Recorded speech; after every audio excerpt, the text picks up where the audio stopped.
virtually every societal ill that we are facing today is because of women. Right-wing podcaster and Daily Wire host Candace Owens throwing all women under the bus and blaming them for societal ills in her weird softball interview with Andrew Tate, who we won't get into here, but we've given our thoughts on.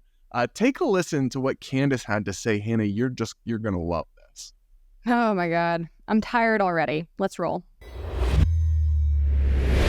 We are in a matriarchy, and this is why they accuse me of being an internalized misogynist, because I'm able to think through and acknowledge the flaws of what happens in society when women get power. And if you want to know what happens, look around you. Women fall for emotional arguments the entire time. Show us a commercial, show us. It's so sad. And before they get to the rational aspects of it, they're already invested emotionally. And I think that virtually every societal ill that we are facing today is because of women. And I think the greatest recent example of that is the Bud Light controversy, because, trans people were just playing dress up as women, invaded every women's space, and women said, oh, but I feel bad because it's how he identifies at the inside, without thinking through the fact that you're quite literally disappearing yourselves, right? Absolutely. You're quite literally saying, I will cease existing before I let this grown man who's wearing a wig have a bad feeling. That's insane. That is a patently insane emotional conclusion to come through. Yeah. Then Dylan Mulvaney sipped one beer, and Kid Rock was out there with an AK and Bud Light collapsed because men said absolutely not. And I give that example because women need to realize how backwards it is that it took men to stand up to say something was wrong when it was so obviously patently wrong. Yeah. Nobody cared for years until men stood up to it. So yeah. Completely. So Hannah, climate change, the national debt, the war in Ukraine, everything, it's all women's fault. It's kind of amazing to me, considering women didn't actually have full equality until a couple decades ago, and yet somehow we've managed to just completely wreck everything in society. It doesn't really add up or track for me. Also, oh my gosh, I am so tired of people making this argument that women are more emotional. I don't think anything could be further from the truth. I'm dead serious. I truly think men are far more emotional than women. As somebody who has been speaking out against Andrew Tate and incurring the full melting down of men in his audience for the past couple of weeks, they are some of the most emotional people I have ever come across in my life.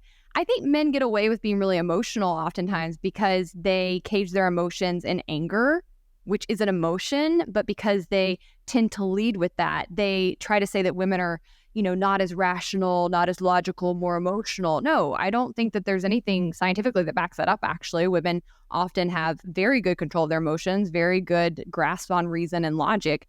But it's meant to undermine women as a whole, right? It's meant to discount their feelings, their reactions to things, to say, like, you're just so frail, you can't be trusted even to make your own judgments or decisions. The whole thing is perverse. And Candace has made her entire living as being someone who will say terrible things about Black people, about other women. And this is just, I don't understand how you feel good having a career like she does. I'm not surprised to see her saying this kind of thing on air, but she's one of many conservative journalists over the past weeks, and I say journalists very loosely here, who has given complete softball interviews to this guy who is a predator, Andrew Tate, and continue to just try to kiss up to him. Not only do they give him softball interviews, but her and Tucker, they both are like auditioning to be his friend. It is so weird to watch. I don't get it. It's very what we would call in the music industry gurmy. Like, you're just so desperate to be around somebody you think is cool. Very weird look for her. Yeah, and I'll say this. It's like, you're saying we live in a matriarchy when we've never had a female president. Vastly more of our politicians are men. Vastly more of our CEOs are men. And we can discuss those things, but like, the idea that we live in a matriarchy is just absurd. And I don't think you can blame either gender for all the world's problems, right? Like, genders, it's this weird collectivism, all men, all women, all these generalizations, even like this idea that men or women are more emotional than the other. I think they're emotional in different ways about different things. And I think individuals vary wildly, right? Like, these broad, all this gender war commentary that has these enormously broad brushstrokes, that men this, men that, women this, women that. I'm growing very tired of it because it's such a collectivist way to view the world that just is so devoid of individuality and nuance. And I just think there's something contemptible about someone like Candace Owens throwing women, of which she is one, under the bus, saying they're to blame for all the social ills for the approval of men, including in this case, she's trying to get the approval of a pretty contemptible man, Andrew Tate, who has, we've talked about it, boasted at the very least is a pimp and a pornographer who exploited women for money, and at worst is accused of heinous crimes. And you are sucking up for his approval by bashing on your own group and saying they're all terribly and to blame for all the world's problems. Like, it's really giving pick me, and it's really just devoid of any nuance or integrity or intellectual curiosity or honesty. It's just so, I don't know, I get really depressed that people with such large profiles are just so willing and so eager to turn on their own groups and to immolate their credibility, light it on fire, just for, some short-term boosts in engagement and views or whatever, or the approval of popular but reprehensible people. I guess I'd rather have no platform at all than gain one by doing stuff like this.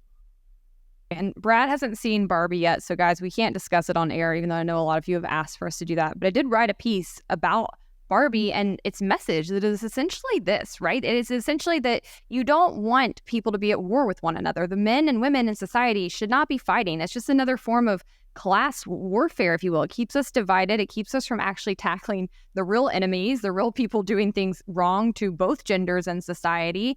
I think that it's really counterproductive. And ultimately, as a woman, I don't want men to lose. I don't want men to be, subjected to women. I just want everybody to thrive and do well. And that's what we should be hoping for.